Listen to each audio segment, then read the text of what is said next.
Hello, everyone. Hello. Welcome. Can y'all hear me okay in the back? Yeah, well, thank you. All right, looks like we're good to go. Welcome to the Laurie Okuma Memorial Reading. I'm Megan Marshall. I'm the director of the Hugh Hyde Living Writers Series, and tonight we're celebrating National Women's History Month. We have an amazing literary journalist who is dedicated to centering the voices of women through her writing, research, and mentorship. But before I introduce her officially, I want to thank those who have helped to make this series possible, and that includes our friends at Love Library, Markle Tumlin, my esteemed co-host, and Danya Luca Hall, Laurel Bliss, and Rebecca Williamson. I also need to thank the Department of English and Comparative Literature for their continued support of this series, as well as Michael Ramirez and the representatives from Aztec Shops who were selling books over there in the corner, but I've just been informed that we sold out. So that's pretty awesome. I don't even know if that's happened before at one of our events, selling out before we even start. So that's a testament right there. I'm also humbled to acknowledge the space that we are privileged to share. For millennia, the Kumeyaay people have been a part of this land.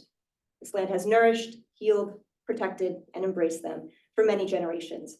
As members of the SDSU community, we acknowledge and celebrate this legacy.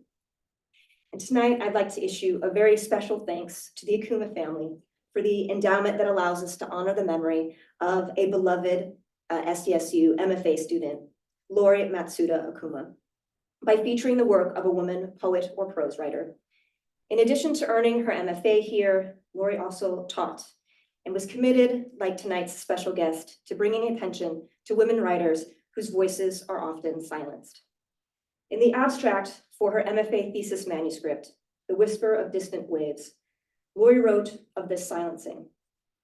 I draw these ghosts, shade and color their forms. I listen to the melodies of their voices and set them to words. And when they speak, people hear.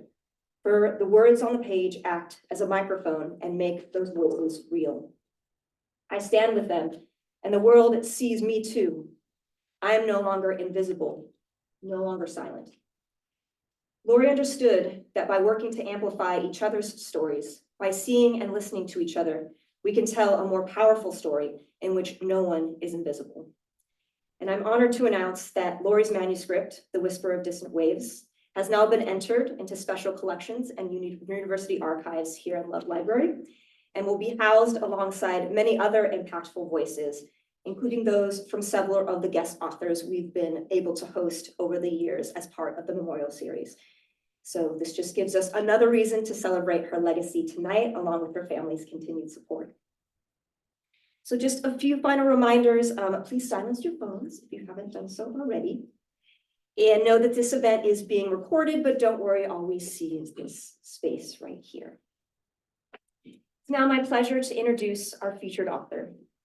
Erika Hayasaki is an award-winning journalist based in Southern California. She's the author of The Death Class, A True Story About Life, and Somewhere Sisters, a story of adoption, identity, and the meaning of family, which she'll share from tonight, and which was named an NPR Best Book of the Year and received a Nautilus Book Award in Journalism and Investigative Reporting. Her long-form stories appear in the New York Times Magazine, Wired, The Atlantic, The Verge, InStyle, Elle, New York Magazine, and The Cut, and work to explore the intersections of identity, culture, science, health, and history. Her writing has also been recognized by the Association of Sunday Feature Editors, the Society for Features Journalism, the American Society of Newspaper Editors, Longform's Best of Science Writing of 2016 and 2017, as well as in the Best American Science and Nature Writing Books series of 2019 and 2022. Formerly a national writer for the Los Angeles Times, she's now a professor to some very lucky students at the University of California, Irvine in the Literary Journalism program. Somewhere Sisters, a story of adoption, identity, and the meaning of family, is a richly recorded narrative that follows the lives of identical twins, born in Vietnam, who were separated at birth. One twin was raised by her extended family in Vietnam, and the other was sent to an orphanage, adopted by an affluent white family from Illinois, and given an American name. The book explores, with nuanced understanding and compassion, the many dimensions of transracial and transnational adoption. In our current landscape that is rife with simplistic binaries, misappropriated narratives, and fake news, Hayasaki's portrait of this family's journey is a model for what journalism should look like.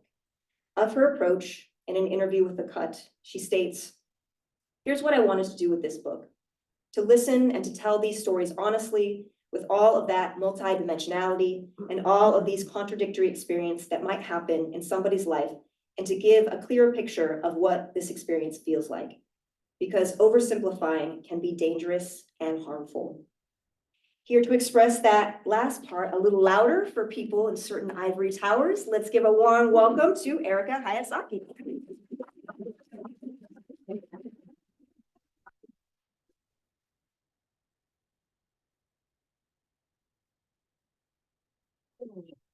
Thank you so much, everybody. Let me just get set up here. First of all, it's such an honor to be here. Thank you so much for inviting me and for taking the time to engage with this book. Because I am a teacher and professor, I want to kind of start with explaining a little bit about what it is that I do, because I understand that a lot of you are maybe from English background, like studying English or creative writing, poetry, or academia. And my background, my career arc from as long as I can remember writing, I started really doing this work when I was like 13 years old, has been in journalism, actually. That's how I learned to write. So I grew up, and it's all connected, it'll come back to this book. I grew up in a small town in the Midwest. It was small then, at least. It was Champaign, Illinois. My father worked at the university. There were not a lot of Asian Americans in my area of the town at the time. And that brought with it a lot of sort of identity confusion and bullying and some of the things that I connected with some of the girls in the book too.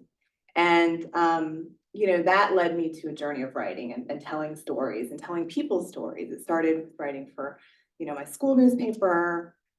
I eventually moved to the Seattle area, started writing for the high school paper and then the Seattle Times, and just on and on. Went to college studying journalism, went to the LA Times when I was 21, and just really followed this trajectory as a news journalist, really. But along the way, and I was at the Los Angeles Times for about 9 years. I was a national writer in New York, so I was covering 9 different states and parachuting into big news stories, but I was also writing feature stories, and those are stories about people, the real lives of people. And that's always been what has been my passion. I was lucky enough to meet journalists along the way, mentors who taught me about another form of journalism, which is literary journalism, or we could also call that narrative nonfiction. Some of you might think of it as creative nonfiction. But what that is essentially is you're studying and appreciating the techniques of fiction. And when I think techniques of fiction, I mean characters, which are real life people, subjects that you're like following and getting to know their inner lives and their outer lives. There's a story that we're immersing in, and that story is a real life world that we're going into and reporting the details. For literary journalism, that means that every detail that you read in this book and in my work, at least, and what I teach my students to do, has a source. So when I say source, it's maybe an archival source, maybe it's through an interview, a photograph, a document, a video. So that is the work we're doing. We're reporting and researching, but we're telling stories that have levels of, humanity and a story arc, maybe a plot, you could call it, rising and falling action, some sort of ending. So you've read this whole journey and come to a place where you feel like there's an ending, that you can walk away from this book having taken something from it. You understand the people on a deep level. And also, we do research. So the kind of research that you might find in sociological, anthropological fields, we are also doing that and weaving that in in what I like to think of as sort of the narrator's voice, the confident narrator's voice. So we can alternate between the kind of immersive world inside the mind of somebody else that we've spent many hours interviewing. And then we can turn to the reader and say, here I am, the journalist, and I'm going to now kind of tell you about the research that is part of this story. So we can move in and out of these voices, in a sense, in a way that it's not always so easy to do in fiction, I think, or other forms of storytelling. So just laying that out for you. So how I came to this book, I will tell you, I had written a book before this called The Death Class, and that was also a true story. It's called A True Story About Life. And that was really kind of processing a lot of the encounters that I had dealt with. It wasn't about me, it was about a class on death and a professor who taught her students about death in unusual settings. But I think I came to that, and I always come to my work because of something inside of me that's drawing me to that work, which is what I tell my students. You have to be drawn to what it is that you want to write about. There's something unique to you, pulling you to that subject matter, and that's what's going to make the rest of us care about it. But for the death class, I knew I had processed a lot and covered a lot of traumatic events, shootings, plane crashes, you name it. And I was processing that through that work. And the book really helped me, and the professor of that class actually did as well. I left the LA Times in 2009, I think, and decided to embark upon a new career of teaching and freelance writing, magazine writing. And then along the way, I ended up getting pregnant with twins, my own twins. And the wonderful thing about journalism, I think, is that we can go wherever our interests lead at the time. It gives us an excuse to write about what we are interested in. And my interests are always shifting, but always coming from sort of the same place of identity and exploring intersections of different parts of the world, or understanding history or science. But a lot of it often comes back to exploring identity in different ways. And so when I had realized that I was having twins, which was a total surprise, by the way, and then they were identical, I had always actually been sort of interested in writing about twin studies. And there happened to be a brilliant researcher in Cal State Fullerton, who is sort of the premier twin researcher in the country. And so I went to her and started talking to her about twin studies and twin science. And she eventually introduced me to many different pairs of twins. She knows probably all of the twin pairs that have been separated around the world. She usually finds them and does research on them. And I did write a piece for her in The Atlantic about, not a piece for her, a piece about her and her work. And it was about epigenetics, which is the influence of nature on our environment on the genes. So scientists now realize, as you read in the book, that it's not nature or nurture, it's an interplay that's very complex, both, right? And so through that process, I was introduced to these twins, Isabella and Ha. And they were born in Vietnam. And as the story goes, their birth mother struggled to feed them and to care for them. And so and this is how much I actually knew as I started getting into this project. She brought one of the twin babies to an orphanage, and then she brought the other home with her. And it was very hard to care for the second one. And eventually that second one ended up being adopted by her sister and her sister's partner. And so the other one was adopted by a family, a white American family in the Midwest, not far from where I grew up, and raised in a community not so different from perhaps my own community, where there was not a lot of diversity. And so she found herself to be, her and another sister that was adopted with her, non-biological, some of the few Asian Americans in this community. And that was what I knew. And I started interviewing, because that's how we start, that's how we begin. And I didn't know where this process was going to lead, or even if it would ever lead to a book. But I spent many, many months, actually several years, even as my own twins were babies, and by the time this came out, like 5 years old,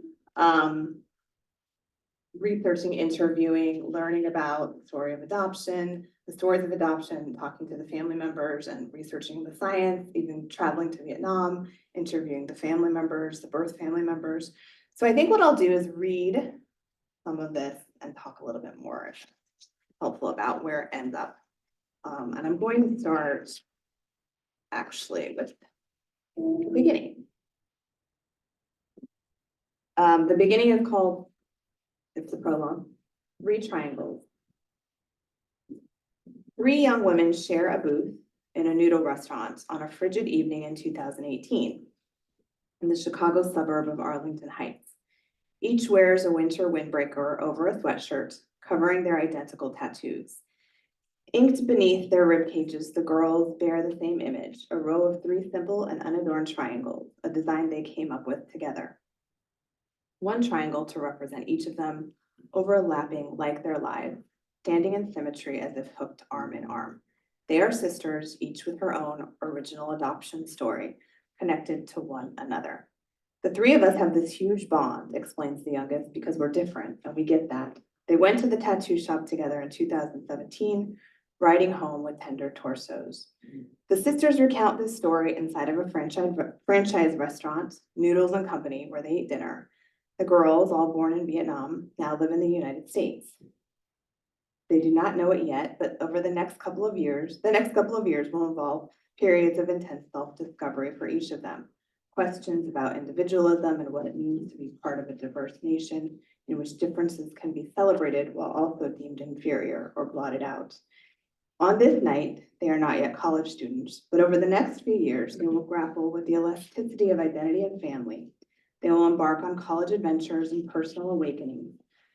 This will take place as racial and social justice movements take hold across the United States, and as the world reels from a devastating coronavirus pandemic and rising displays of anti-Asian hate.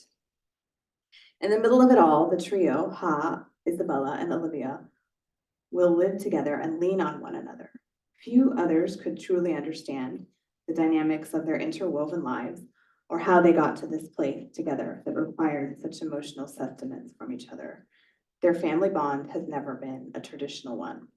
Ha Wen and Isabella Salamine are identical twins, but they did not grow up together. Separated shortly after birth, they barely knew of each other until they were preteens. In Vietnam, Ha was adopted as an infant by 2 women, one of whom is her biological aunt. The women built a life together as romantic and domestic partners, raising their cherished child. Ha's aunt worked as a village babysitter, while her adoptive mother worked in the rice paddies. As an only child in her household, Ha grew up on the coastal mountains with sparse electricity and seasonal monsoons. A wealthy white family in Illinois adopted Isabella, along with another child from the same orphanage, whom they named Olivia. Isabella and Olivia are not biologically related.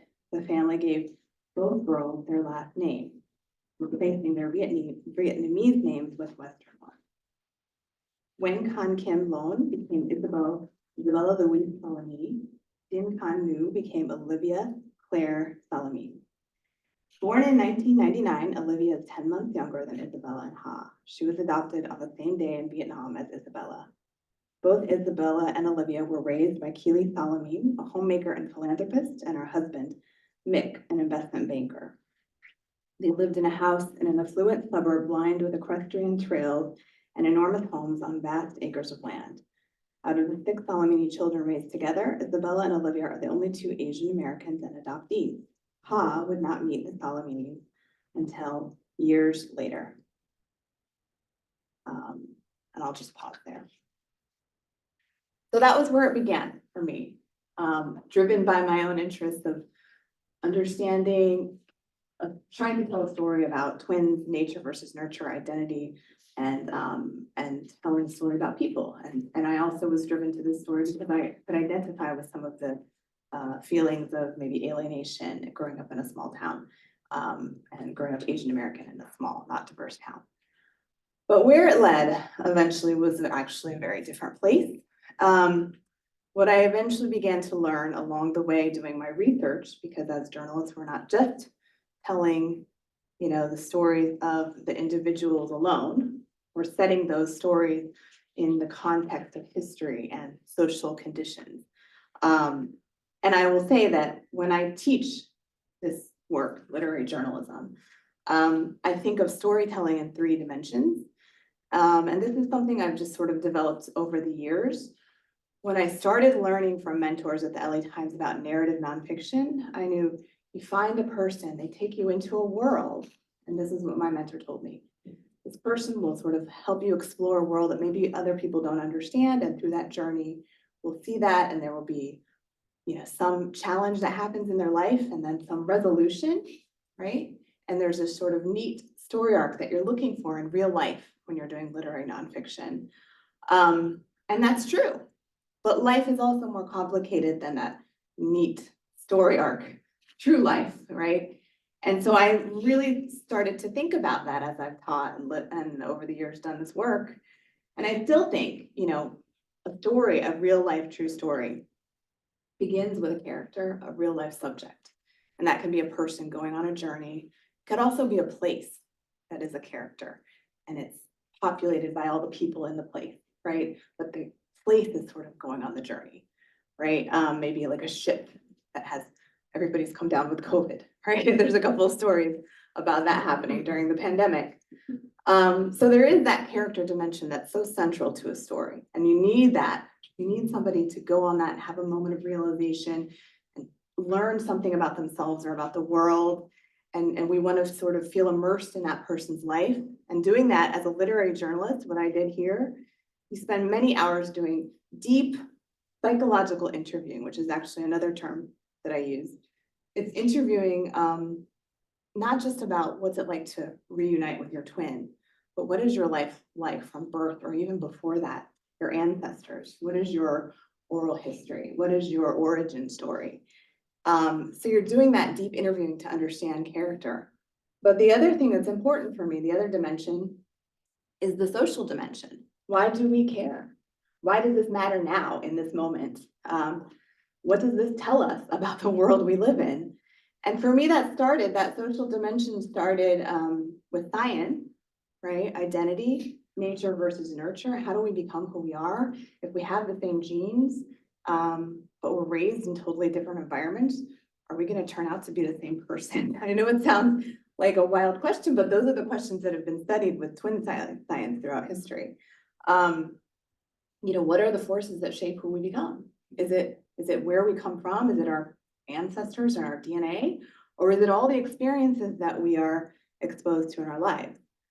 But the social dimension of this story really led me down a route of understanding adoption and adoptees, which I will get to in a moment. That becomes the social dimension and really the dominant social dimension of the story. And the third dimension, just to mention it briefly for you, is the human condition dimension. And I think of that as the sort of existential question that we can't even answer with science, or all the biggest philosophers or religions of the world are still working it all out, right? These are these questions that are really kind of themes, the big questions. Again, for this one, kind of returning back to how do we become who we become? What is destiny versus fate? If my life had been switched, would I be a different person if these 2 girls ended up in these two different environments? Like the one that was raised in Vietnam ended up with the family in Illinois, and the one in Illinois in Vietnam, but yet they had the same genes. Would their lives be quite different? Would they be the same? What would that mean? These sort of big existential questions. And I think those are some of the hardest questions to tackle in literary journalism, because we're so about the facts and reporting, and the social dimensions too. But we have to dig deep for theme in our storytelling. What makes this story emotionally and like viscerally matter to you? And oftentimes we're reaching inside ourselves to figure out what do I identify as the themes here. And for this story, it was very much, around destiny and fate. And I And I talk about that in the book a little bit. You know, is it nature? Is it nurture? We now understand through science, through twin studies, these girls were also in a twin study, that it can be kind of both, you know, with epigenetics, not to get too sciencey on you, but the environmental factors, even starting in the womb, can impact, right? Can turn on like switches in your gene that have traits that maybe were silent, or turn them off even. So that means that there is, it's the dance, as the researcher that I interviewed says, it's like a delicate dance between nature and nurture at all times, right? So as I started to get into this story, I started to understand that while this story felt on the face of it like a story you've heard before, actually, twins reunited. How many of you have heard that story before, right? We've heard it because it's been on like Good Morning America, and I even put that in the book too. I mean, there's so many stories of reunions and long lost siblings and DNA matches that you find out you have a sibling somewhere. And then the cameras zoom in and the people reunite and everybody's happy. But that's not what this is. It's not what it is, because the reporting told me differently. And it didn't tell me that their story wasn't beautiful and moving. It was all of that, but it was also really complicated, and there was pain involved. There was pain involved for the birth family. There was pain involved for the birth mother, you know, and so often birth mothers are not centered in stories of adoption. And there was pain, even though the girls who were adopted were raised in loving families.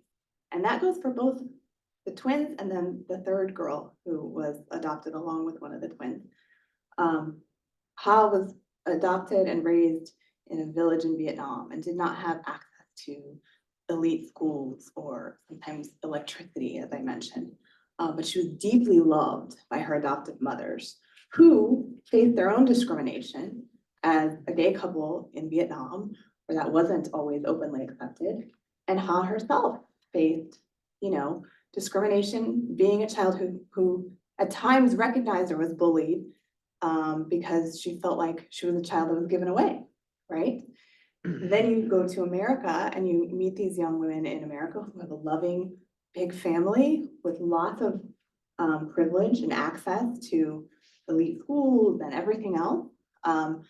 But yet there was bullying, similar to the kind of bullying I remember experiencing in Illinois, but also very different because the experience of adoptees, only, you know, adoptees can fully understand that. Even somebody who's interviewed so closely as I have would never fully understand, even if I have intersections with their story. So there were different, you know, challenges along the way. And so that's the narrative of the peoples. That's the character dimension, the subjects. But then the social dimension, there's the science, but then there's also adoption. So as a journalist, you have to do the research. You have to put their story in the context of history in the world. And where did, you know, the adoption stories begin? Where did transnational adoption begin? Where did domestic adoption in the US begin? What were the conversations around transracial adoption in the US and internationally, transnational adoption? And to do that, you have to speak to adoptees. I mean, you have to really speak to adoptees who are experts. And so for me, I went and talked to experts who were adoptees as well, who were, you know, sociologists, psychologists, historians, people who lived the experience and also could articulate the experience in their work and their research.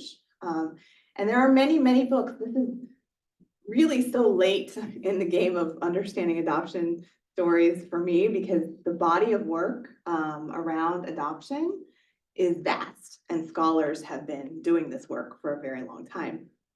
But it's not until I think recent years that I feel like some more understanding around the complexity and contradictions within the adoption narratives that we've grown up with in the United States have really started to be pushed more, and that's because of people speaking out, adoptees speaking out, forming organizations, doing social justice work, becoming journalists, becoming writers, becoming filmmakers and sociologists. And, so many adoptees have grown up since, the time these girls were adopted, young women now, and also since, just adoption from Korea and Vietnam and elsewhere.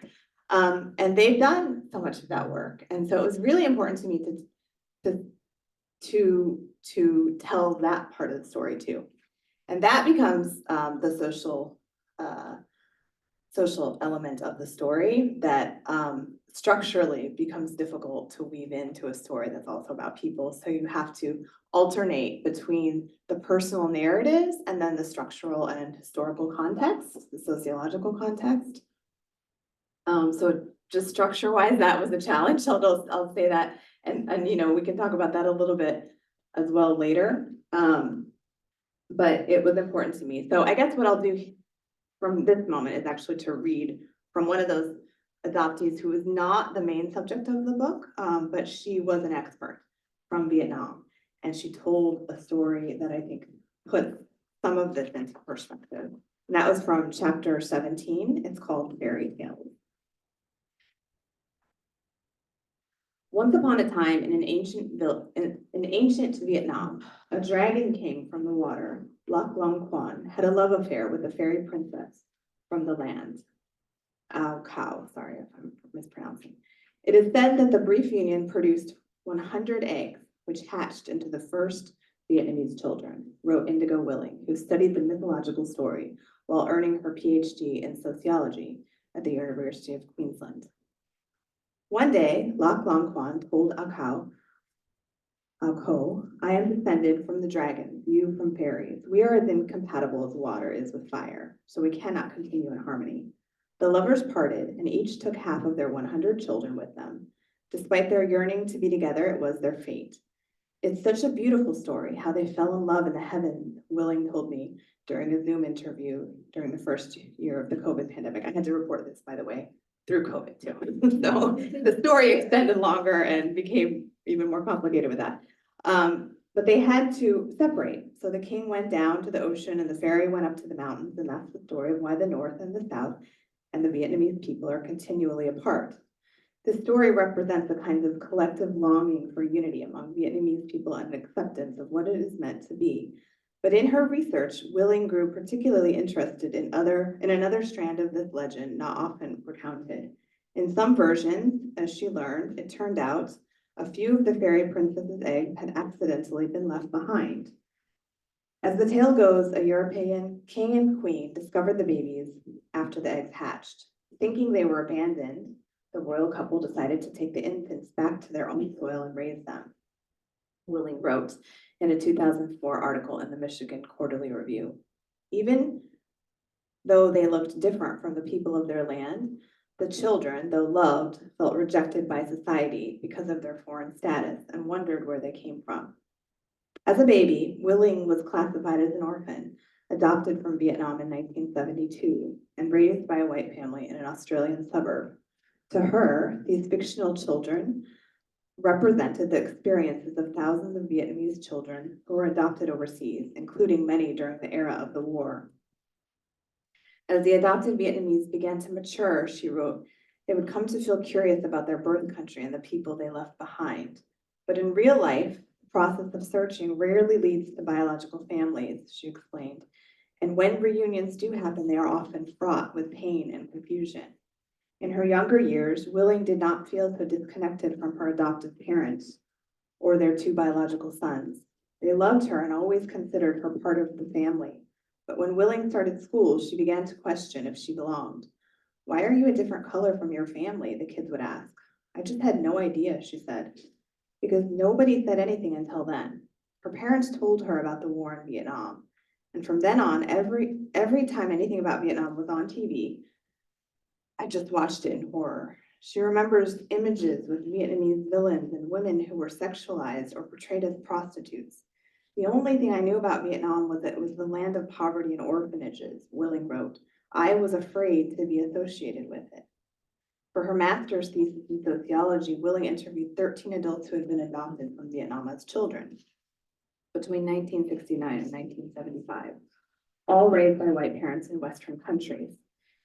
In interviews with orphans, Willing noted that when holes in their stories about why they were orphans could not be supplemented with facts, the adoptees turned to fantasy-like tales and speculation passed on from parents, who often told them stories about the red thread. Usually these stories followed a variation of this quote: "The thread may stretch or tangle, but it will never break." In red thread narratives originating in the East, a matchmaker arranged marriages by tying red strings between people who were deemed fated from birth to marry each other. In the West, adoptive parents reinterpreted the plot, which was repeated in internet forums and children's books targeting adopted children, elevating fate as the central theme. The idea that orphans were predestined to end up with their adoptive parents, it left birth parents out of the story completely, brushing aside social inequities that push parents to relinquish their children. Fairy tales transform contingency into destiny, wrote one pair of researchers on childhood stories and adoption. Their ending drives the message home that once things are what they were meant to be, they will stay that way forever. Colorblindness fueled the fairy tale narrative. For decades, psychologists and sociologists have argued that colorblindness denies and overlooks the painful, burdensome racial experiences of minorities, systematically and individually ignoring clear racial disparities in education, health, income, poverty, and criminal justice. Willing completed her PhD thesis in sociology, focusing on the experiences of Australian parents who have adopted children from Asia and Africa. She now runs the Adopted Vietnamese International Community Network, dedicated to Vietnamese adoptees. Just skipping ahead a little bit to the end. Adoption stories, Willing points out, are often myths crafted to fit a rags to riches narrative. Outcasts turned to royalty, unwanted children turned into chosen ones, babies born to nameless poor mothers who are predestined to give their children to others with better living conditions. At the same time, adoption myths can also swing too sharply to the opposite extreme, steeped in the belief a child can fully assimilate and become the person their parents and environment shaped them to be. But as Willing and other transracial and transnational adoptee experts told me, when the painful layers get peeled back, the truth revealed is much more complicated. There are no neat and simple fairy tale endings. So that's just an example of the social dimension. As you see, it's somebody who's an expert. The people who've lived it are experts, but also she's an expert in another way because she's also studied it. And she told this story that really articulated what so many people in the adoptee community and adoptees and researchers also, helped me understand fully. And that was that we have come to understand adoption narratives and reunion narratives, frankly, and twin narratives as these sort of failed fairy tale endings, right? And I mean, this is throughout literature and children's books and movies, but I could not write that story here. And that's because it wasn't entirely true. While the young women in this book turned out great and did reunite, I'll give that away, but that's not really what it's all about here, you know what's going to happen, but it's the journey that we're going on to how we got there that you don't actually necessarily know. And that's what you see here in the book. So when I think about structure, it had to be a more complicated structure. Also, it's important to note that adoption stories have traditionally been told in our country from the perspective of adoptive parents. If you just go onto Amazon, there's like tons of books told from the experiences of adoptive parents about adopting their children. But again, centering the adoptees in the narrative was so important to me, and sort of elevating their voices. So while I did that with the young women, I also did that with the other voices of adoptees in the book. I tried to give them faith to talk about their truths and their research and to help us understand. And I couldn't begin the story and follow just the journey of the adoptive mother, because that would most certainly fall into a trope, a narrative trope about adoption. But also, that wasn't the story, that wasn't the story. If you were gonna do the blind side version of this, right, that would be the story. But that's not where we're at right now. As a nation, I think there's a more complex understanding, more critique of adoption, the history, transnationally and domestically. And also this book, I should say, came out right after the fall of Roe versus Wade. And so we had a moment, and this was of course not anything I planned, but certainly a moment where, the Supreme Court overturned abortion, and we have Supreme Court justices speaking out in support of adoption as sort of a solution, right, for the end of abortion. And there was a moment on Twitter where families were coming out, holding signs, saying, "I will adopt your baby," and all of that, I think for a lot of the adoptees I talked to at the time was painful to watch, because it's, again, not thinking of all of the complexities that this adoptee will experience along the way. And that means not just, even if they're in the best family, best is also something we can kind of debate, and is debated in this book, but what constitutes a better life, right? Is it wealth and a country that gives you access to private education, or is it, maybe living in a family that's not so wealthy, but you have so much love and so much connection, right? I mean, it's hard to say, but as a country, we've often said and justified adoption by making excuses that it's better if you're adopted into a wealthier country, right? But with the abortion debates and discussion, you just saw a lot of people coming out and pointing again, and this is still happening, pointing again to adoption as a solution. And that's not the answer. It's again, this black and white narrative that we're fed. And so this book had to challenge that through the social dimension reporting. I think of, and I can share this resource with anybody interested, but I did not know that I was doing this when I started reporting, but I came across a reporter for NPR, Sandia Dirks, who covers race.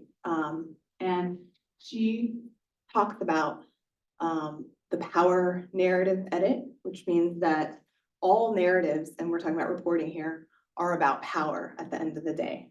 And so when you do your reporting, you think you're giving voice to the voiceless, but they're not voiceless, right? And you also have to think about who you are elevating in the story. So if you're elevating the people and power and the systems, particularly that have the power, adoption systems very much included here, then you need to sort of look at your story and really think, how much are you elevating the stories of the people who have not necessarily traditionally had power?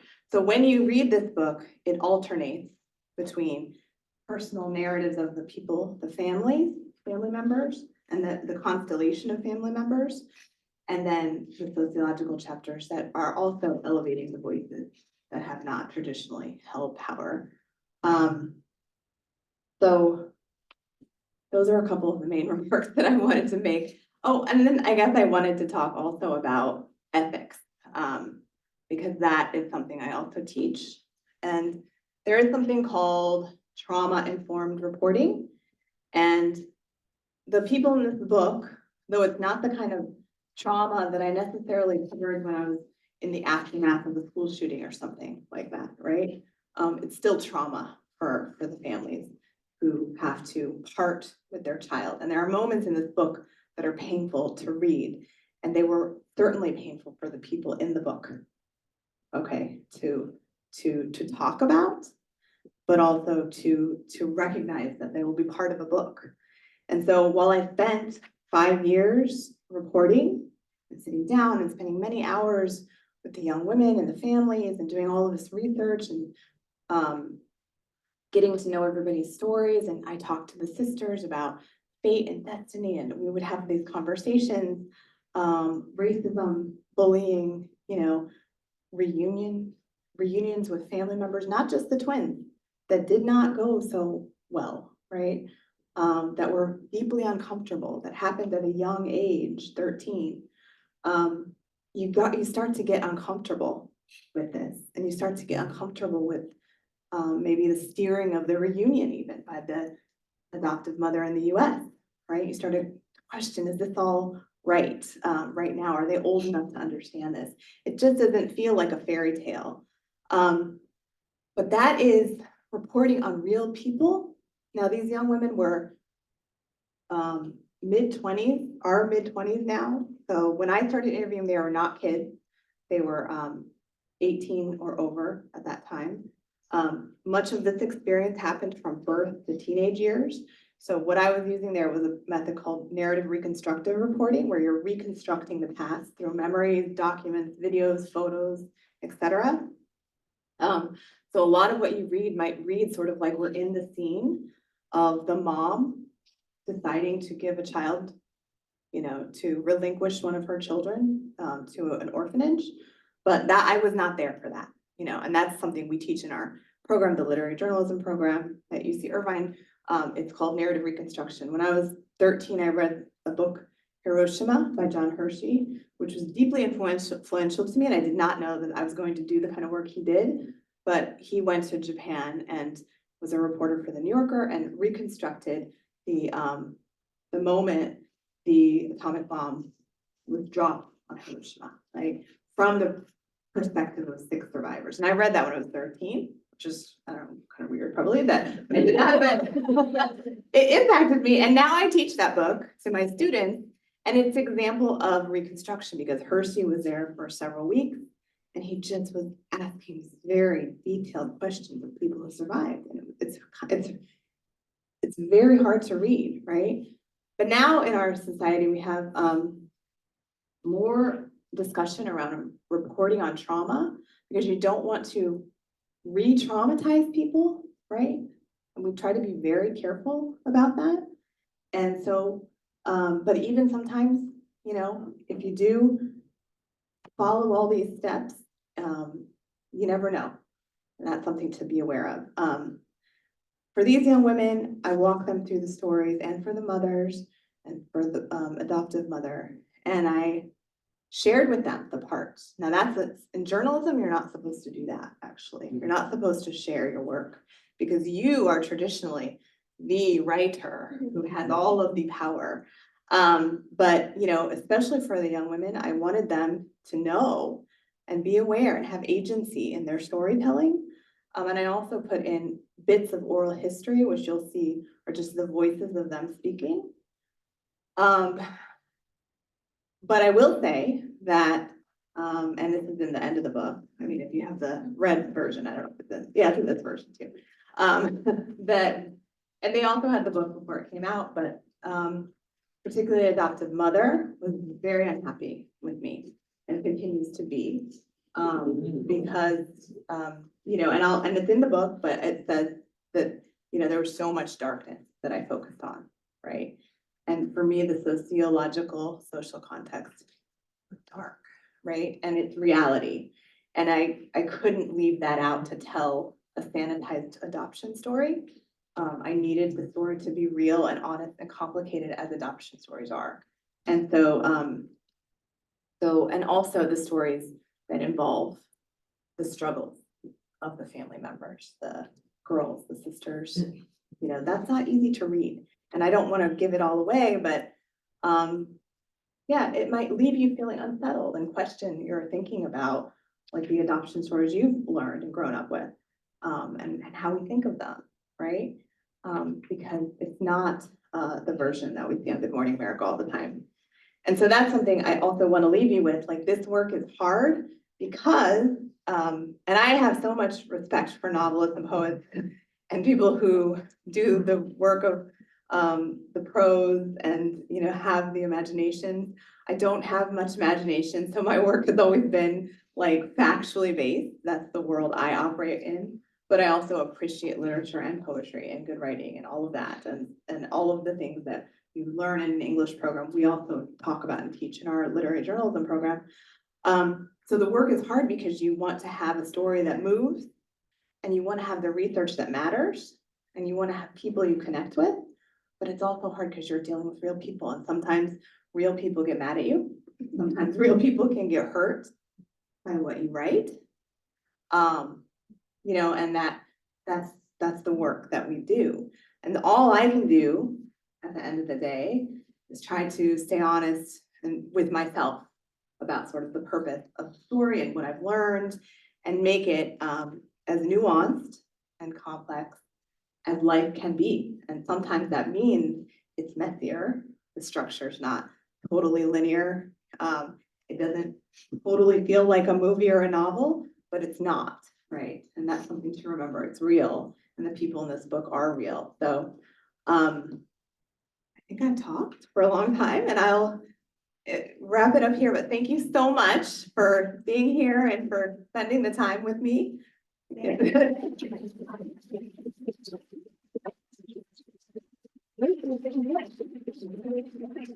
anybody does want to say any questions or ask any questions, I'm happy to do it, but I know we're gonna do it after. Yeah, so Erika is going to conduct a Q&A just right across the hallway in about 10 minutes in room 408. So anyone is welcome to join us along with my students.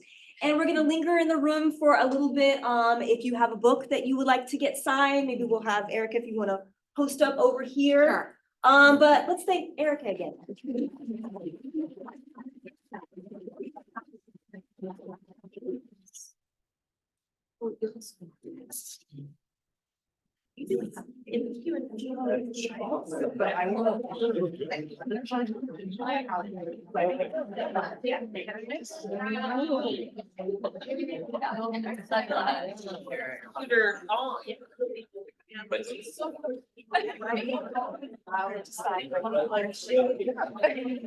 Have a big.